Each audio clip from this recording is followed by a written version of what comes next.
In the quaint, isolated town of Autumnvale, nestled deep in the woods, far from prying eyes, stood an old, decrepit house that had been in my family for generations. This house was more than just a structure. It was a living testament to a lineage steeped in mystery and silence.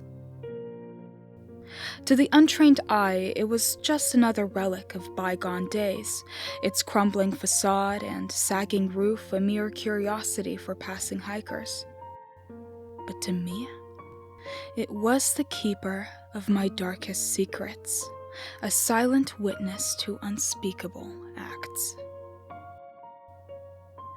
The house had once been a majestic sight, a sprawling Victorian mansion built by my great-great-grandfather, a man of considerable wealth and somewhat dubious morality.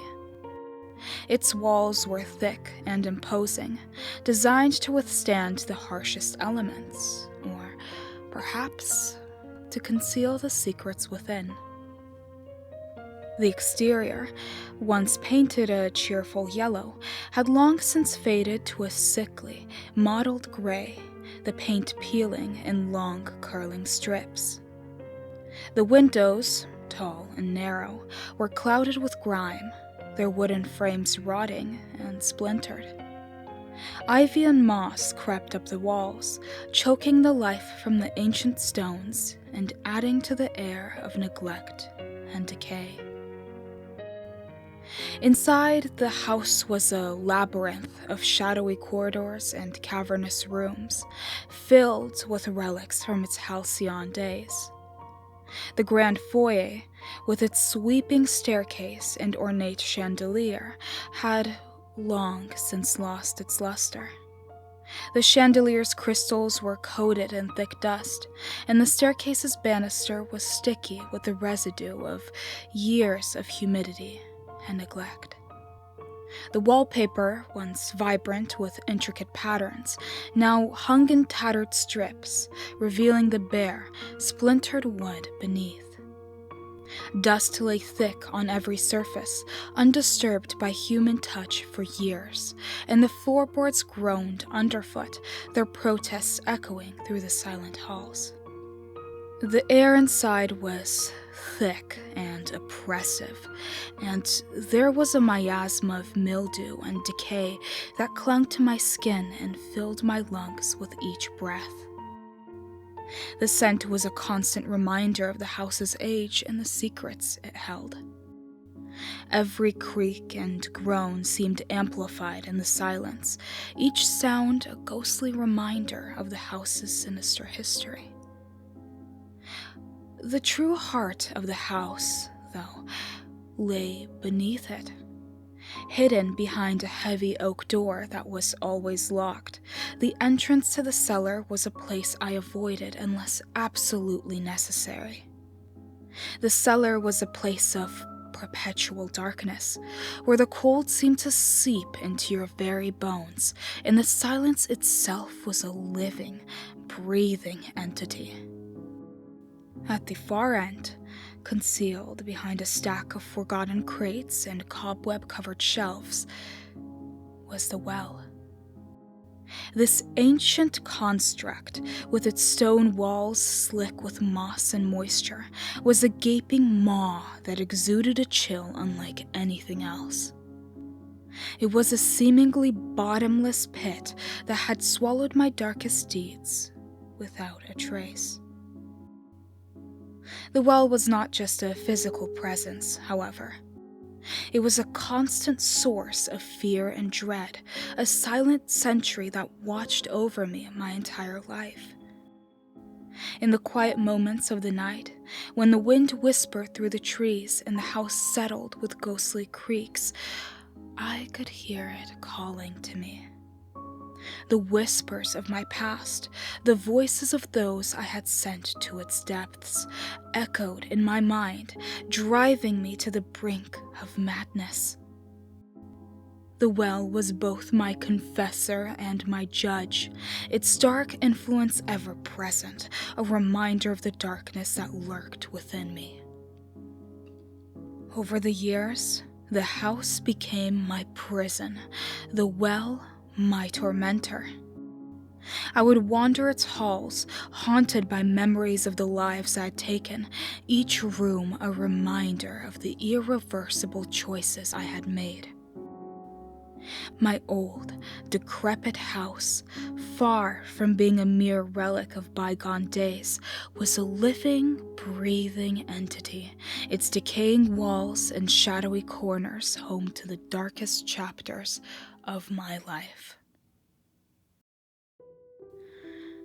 My earliest memory is not of joy or innocence, but of my younger sister's incessant wailing. Her cries echoed through the dusty halls, piercing my young mind like a relentless drill. One sweltering summer day, as her shrill voice grated on my nerves, something inside me snapped. I was only 10 years old, but in that moment, consumed by a rage I couldn't comprehend, I silenced her forever. With trembling hands, I carried her lifeless body to the well in the cellar. The ancient stones, covered in moss and ivy, seemed to whisper my sins as I lifted the heavy lid. I dropped her into the cold, dark abyss, expecting the guilt to swallow me whole. But the next day, when I nervously peered into the well, her body was gone. The town searched for her, of course. They combed the woods and dredged the nearby river, but she had vanished without a trace. Eventually, they concluded she had wandered off and met a tragic fate, and the town mourned a lost child. As for me, I felt an odd mix of relief and confusion. The well had taken her, and in doing so, it had granted me a twisted absolution. Years passed, but the memory of that day never faded. The well remained a silent witness to my crime and a dark secret that only I knew. I told myself it was a one-time aberration, a moment of madness. But deep down, I knew something darker lay dormant within me, waiting to be unleashed again. It was a sweltering summer afternoon, 5 years after my sister's disappearance, when the well demanded its next offering. I was a teenager by this point, navigating the volatile years of adolescence with a simmering anger that I struggled to control. That day, I was with my friend Tommy, a boy whose boisterous laughter and relentless teasing had grated on my nerves for years. We were in the woods behind my house, near the outside entrance to the basement and the well that had become both a source of dread and dark fascination for me.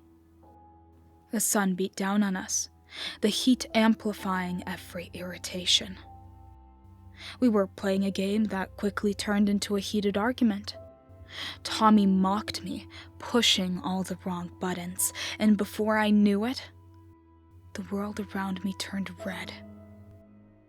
In a blind fury, I lashed out. My hands found a heavy branch, and with one swift, brutal swing, I struck him. The force of the blow was sickening. The crunch of bone and the sudden silence more deafening than his taunts.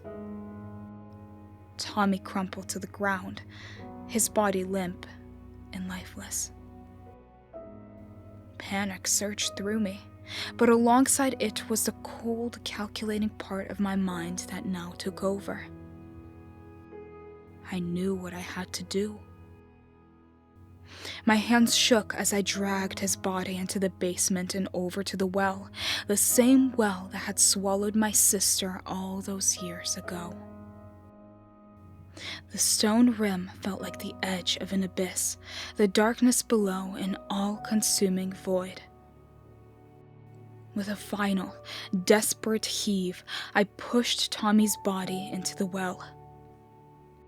I watched as it disappeared into the shadows, the sound of the splash echoing in the silence.